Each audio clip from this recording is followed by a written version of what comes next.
Pizza night, baby. That's right. My favorite night of the week when it actually happens. Pizza night. We've been experimenting with the dough here and there to try to figure out what is best for it.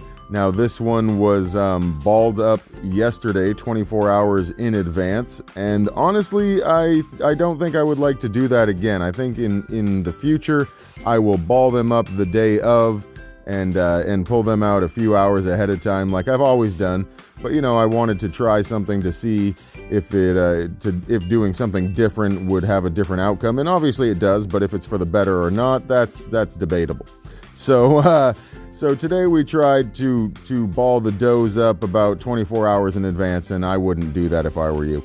But now I know. Hey, whatever.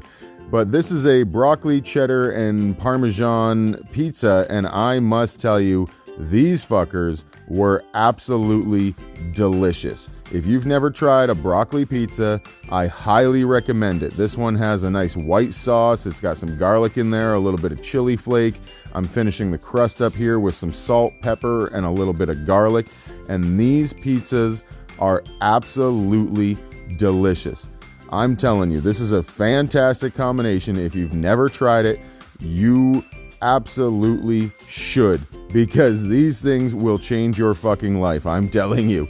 I cannot wait to eat them, and I'm not going to share them with anybody, so don't even ask. These are all mine.